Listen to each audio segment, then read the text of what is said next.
Sabe, quando a gente pensa em artes marciais chinesas, o que vem na cabeça? Monges que voam? Lutas super coreografadas de cinema? Pois bem, hoje a gente vai mergulhar fundo para separar o que é ficção da realidade e descobrir uma história, olha, muito mais rica e surpreendente do que qualquer filme já mostrou. Essa imagem, né, ela é super forte, foi construída pelo cinema e por décadas de cultura pop, mas essa imagem é só a pontinha do iceberg. A história de verdade por trás das artes marciais chinesas é muito, mas muito mais antiga, complexa e, sinceramente, bem mais interessante. Então, o primeiro passo para a gente desvendar esse mistério é entender uma coisa. A palavra Kung Fu talvez não seja mais correta para a gente usar aqui. A chave para entender tudo está numa distinção importantíssima que os historiadores fazem, e é ela que separa o mito da realidade. Em vez de Kung Fu, o termo que realmente abre as portas para a gente entender essa história é Wushu. Mas o que exatamente isso quer dizer e qual a diferença disso para as táticas de guerra que a gente via nos campos de batalha da China antiga? A resposta para isso, olha, muda tudo. A diferença aqui é fundamental. De um lado, a gente tem as artes militares. O foco era a guerra em grande escala. O objetivo, simples, direto e brutal: vencer a batalha. Com a chegada das armas de fogo, claro, esse tipo de combate ficou para trás, obsoleto. Agora, do outro lado, a gente tem o Wushu. Pensa nele mais como um esporte tradicional. O foco está na habilidade da pessoa, no um contra um, na saúde, na autodefesa. É exatamente por isso que, enquanto as táticas militares antigas sumiram, o Wushu não só sobreviveu, como floresceu. Ok, agora que a gente já entendeu o que é Wushu, vamos fazer uma viagem no tempo. Como uma semente que vira uma árvore gigante, as artes marciais chinesas têm uma origem bem humilde, mas super poderosa. Vamos voltar lá para o comecinho de tudo. Essa jornada começa lá na pré-história, quando lutar era basicamente sobreviver.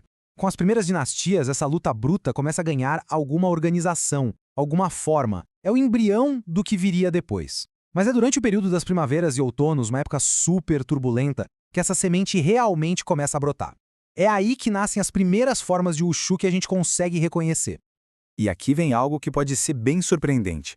O treinamento inicial não tinha nada a ver com o que a gente imagina. Não era a gente lutando, fazendo sparring. Era a tal da dança marcial. Era uma performance, quase um ritual. Uma forma de arte que servia para treinar os soldados, para sincronizar os movimentos e principalmente para mostrar poder sem precisar derramar uma gota de sangue. Essa citação de um texto antigo chamado Han Feizi captura a ideia perfeitamente.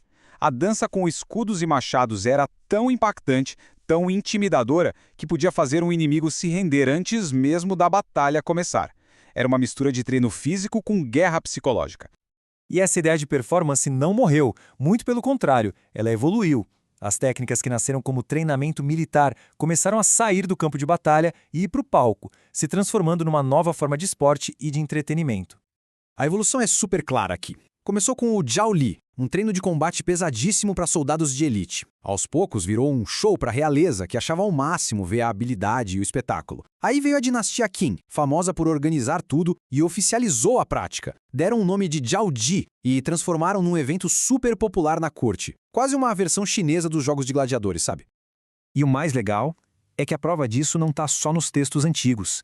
A arqueologia nos dá umas pistas incríveis. Olha só, este pente, que era um objeto do dia a dia, achado numa tumba da dinastia Qin, tem o desenho de 2 lutadores. Isso mostra que o Jiaoji não era só uma coisa da corte, fazia parte da cultura popular da época. E a importância cultural do Jiaoji só aumentou com o tempo. Numa tumba da dinastia Han, a prova é ainda mais impressionante. Uma pintura enorme da parede, inteira dedicada a uma luta. As figuras são fortes, cheias de movimento. A prática evoluiu de um desenho num pente para uma obra de arte monumental. Mas Wushu não é só sobre combate desarmado, né? Agora vamos falar de lâminas, e especificamente da espada. Porque com a espada, a gente não vê só o desenvolvimento de uma técnica de luta, a gente vê o nascimento de toda uma filosofia. Essa frase do filósofo Zhuangzi é a chave de tudo. Seja o último a se mover, mas o primeiro a chegar. Isso não é só sobre lutar, é sobre estratégia, sobre usar a mente tanto quanto o corpo.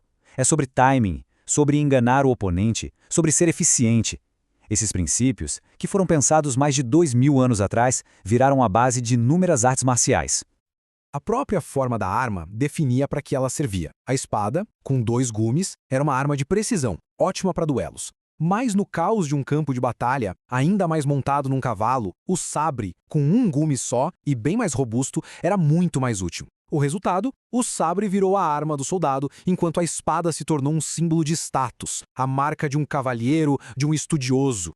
Agora sim, a gente chega no ponto mais alto dessa evolução toda. O momento em que a habilidade física se junta com a filosofia para criar algo muito maior, um código de conduta para o guerreiro.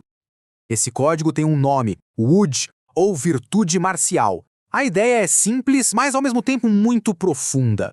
Não bastava ser um grande lutador. O verdadeiro mestre era aquele que tinha integridade, honra e um caráter impecável. A moral se tornou tão importante quanto a técnica.